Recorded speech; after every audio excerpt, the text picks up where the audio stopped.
Macon's Terminal Station is home to many events these days.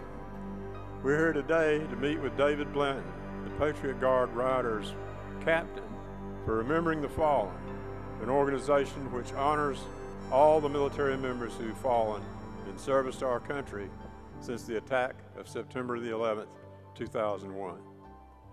He'll be showing us his display and explaining to us some of the ways in which they honor these veterans. The families of these honored veterans are deeply moved and deeply touched by the care, compassion, and concern given to them by these men who take time out of their busy lives to do so much to help them. The warriors of the 21st century. What does that mean, David? Well, that basically represents those, especially with this exhibit, all of them are from Georgia. They all answered a call after 9/11 to fight America's war on terrorism. This exhibit represents all of those that have given their lives in protecting our American way of life and our values. Well, that's a lot different from when you and I were in the military. There was a draft then, and Vietnam was the war, and things are a lot different now. That's right. These kids, men and women that have served, they're all volunteers, you know, and most of the people we see here today that are displayed in these pictures volunteered to serve. You know, as a father myself, you know, one of the worst things that I can imagine, what would happen if I lost my child. And, you know, we deal with people that have lost their children, they've lost husbands, they've lost wives, you know, and it's got to be the most hardest thing for anybody to go through. Now, the ones where I was acting as a ride captain, coordinate the missions with these families for providing the services that the Patriot Guard Riders do, those are the ones that you get really attached to. I've got a number of them that I was a ride captain, and we still stay in close touch even today. You know, we still communicate because it's kind of like they open up their arms and welcome you into their family. And I'm going to say one thing, that through my years of being involved with this, these kids, they all come from good families. They're good American values, and I mean, it just breaks your heart to see them going through this. And I had one tell me one time when it was all done and over with, you know, everything that's happening around us is like it's in a fog.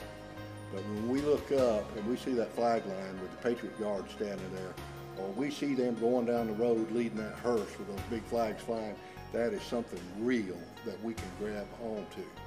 And that won't turn your heart. I mean, it lets you know that you're doing something right. Her mother rode on the back of my motorcycle, and you know, that takes a tremendous amount of courage for somebody to come back and break back and open up these memories again. But she was a sweet little lady. She was an MP, and they were escorting soldiers to a forward observation post in armored vehicles. And there was about 9 of them in that vehicle, and it killed about 7 of them. It must have been just one heck of a IED. This is one of the missions that I coordinated, and my wife and I still remain very close to this family in Cordele. About 2 or 3 years ago when we had that snowstorm come through. Right.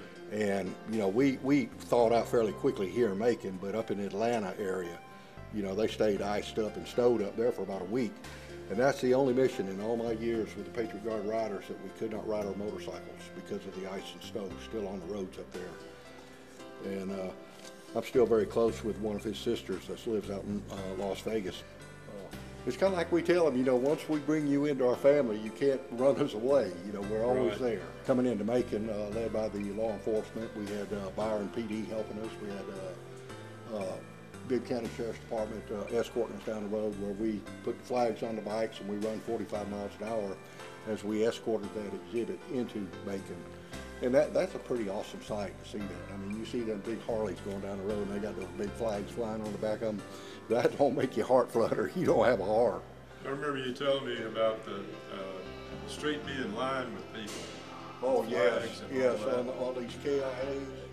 It would just absolutely blow your mind, especially in the more rural areas of the response you get by the people that live there. I mean, you wouldn't think there'd be that many people living there. I mean, it's just awesome, and every year right around Labor Day, they'll invite the Patriot Guard, a lot of the leadership in the Patriot Guard, where we go up and do a low country bowl with them. And, you know, they're just like family. This mission I'll always remember. It had to be the hottest I've ever seen it in Middle Georgia, where we had a 3-day mission running, and every day it was over 105 degrees. We ended up taking him from Sandersville over to Milledgeville, the Georgia National Veteran Cemetery over there. But one thing about it, if you're in the Patriot Guard, you're going to get on those motorcycles and ride. And a lot of these missions, when you come home, you got a sense of fulfillment. Because when these families see you there and you see that look in their eyes, they're so appreciative that somebody cares and somebody cares, and it makes a difference. And what I like about what they do in this exhibit, they put these personal pictures with them that gives you a lot of insight on that individual, other than looking at that formal uniform picture. Yeah. And you know, a lot of these kids, you know, I would see, you know, the formal picture, it'd be sitting up on a casket or something when I walked in. Right. And then you say a piece of their personal life. You see a piece of their personal life. Oh, if it doesn't bring it into perspective. Sure. We also do welcome homes for troops coming back from deployments. And we also do send-offs when they're going to deployment. And I'll say one thing, the difference between the modern military and when you and I were in the service was these kids are better educated, they're more professional. I mean, you remember what it was like? We were filled up with a bunch of draftees. Right. They would have done anything to get out of there. Yeah. And that's the biggest difference I see with these kids today. For me, everybody says, well, this generation, these kids coming up now ain't worth a toot.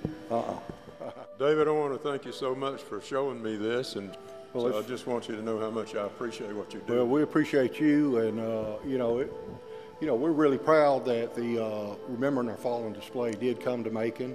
We're thankful for Woodsmen of the World for being a corporate sponsor to get it here. Right. Now, this is a national program which has really gotten started in about 11 or 12 states right now. So it's something that's just getting started. I think it's been running about a year and a half. They've received a real good response everywhere they've gone so far, and it's going to get bigger. And people just need to, you know, call them up and ask them, what does it take to bring you to my hometown? They'll come. Right. They'll come. And people need to see this. People need to see this. Remembering Our Fallen was created to honor and remember the fallen, remind others of the tremendous sacrifices made by some, and hopefully help families in their grief. We should always remember our fallen and speak their names. May God watch over their families. I'm Chuck Clark.